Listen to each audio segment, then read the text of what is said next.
So the Southwest Virginia LGBTQ History Project is a community-based history initiative dedicated to researching and telling the stories of LGBTQ individuals and organizations in Southwest Virginia.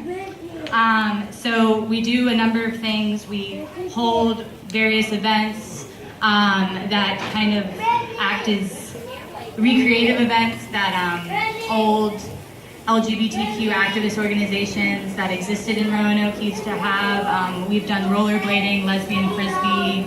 We obviously go to Pride in the Park. We have workshops. We hold meetings every month.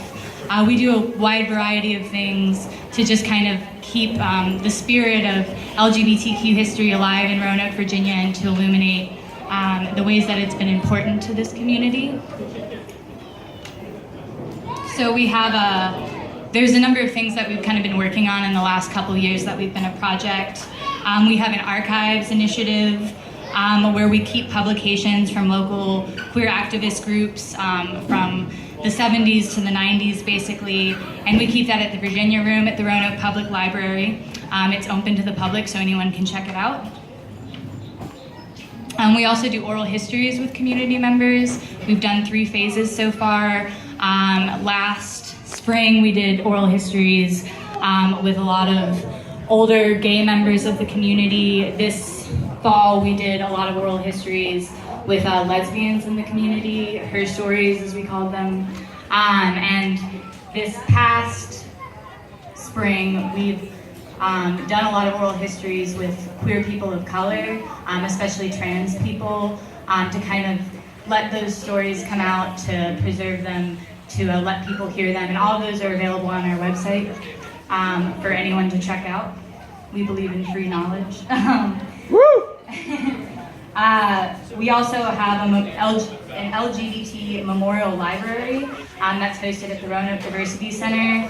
And we've been working for about a year now to get a collection of approximately 2,000 books cataloged online, available for checkout. We think will be done in September of this year, September 2017.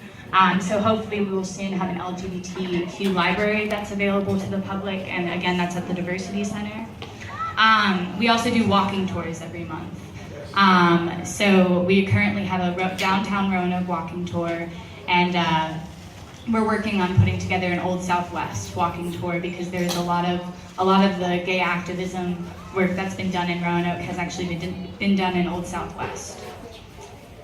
So to kind of talk a little bit more about the walking tours, something that we've researched when we've been doing the walking tours is basically kind of issues of gentrification in Roanoke and how that's contributed to queer erasure. So there at one point was 6 historic gay bars in Roanoke City, and all but one of those has closed.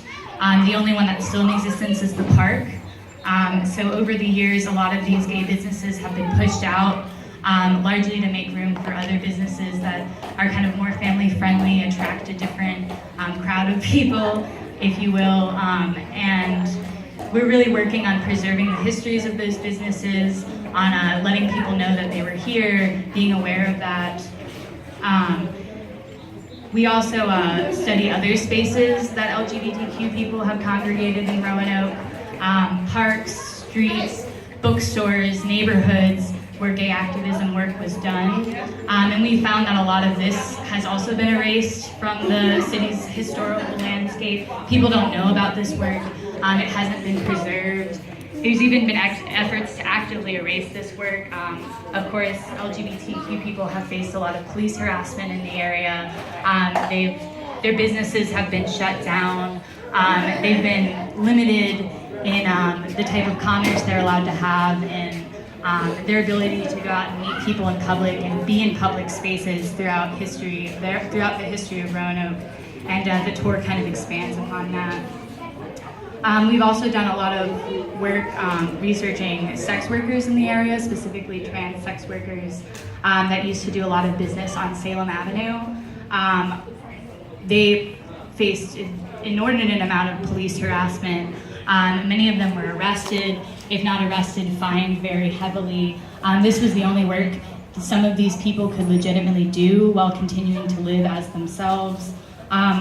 one sex worker that the Roanoke Times actually profiled in the 80s said they were arrested 16 times in 1 year, but only formally charged once. So this was something that was very common, and the city has really worked on kind of shutting this down, on making it go away, but they really just pushed it into other parts of the city. They really just pushed these people farther and farther out of the city center and basically ignored their problems, ignored their plights. So we're trying to kind of bring that to light and make people aware of that. There's been various city ordinances that have tried to basically ban people that were classified as transvestites from appearing in public places, from doing business. For a long time, Roanoke was policed by the ABC laws, which said that you could not serve alcohol or have an establishment that was serving alcohol to people that were known homosexuals, transvestites, or prostitutes. So that's been another kind of barrier that LGBTQ people have had in Roanoke that has stopped them from being able to open businesses and do business and kind of exist as who they are. So I'm going to speak a little bit about LGBT worker protection broadly now, not just in Roanoke, Virginia. So currently there is no federal statute explicitly addressing employment discrimination based on sexual orientation or gender identity.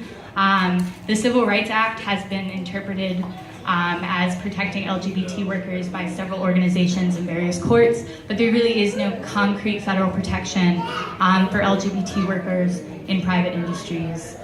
Virginia law specifically protects against sexual orientation and gender identity discrimination only in public employment. So if you're privately employed, you really don't have any protections. And the city of Roanoke has no specific local ordinances that protect LGBTQ workers. Charlottesville, for example, does have a local ordinance that protects LGBT workers, but Roanoke does not have that. Say that again, say that again. Roanoke does not have a local ordinance that protects LGBTQ workers. So there's still a lot of work to be done. There's, of course, a lot of historical discrimination that LGBTQ people have faced in this area, but that discrimination still continues, if not in law, in practice. And we as a project are working to make people aware of that, to do activism, to preserve the legacy and activism work that LGBTQ groups have done in the previous decades in Roanoke, and to continue doing that work. And there's different ways that you can help us. You can get involved in our initiative, you can help us catalog books, help us research, and you can come to our monthly meetings where we kind of hash all of this stuff out. And the next meeting is on May 22nd at 5:30 p.m. at the Blacksburg Public Library Community Room. We normally have the meetings at the downtown library, but in May we're doing it in Blacksburg. So please come to the meetings, reach out, help us. I have a bunch of walking tour information right here if you're interested in going on the tour and learning more about gentrification and queer erasure in Roanoke. We'd be happy to have you. We are always looking for more volunteers. So thank you. Woo!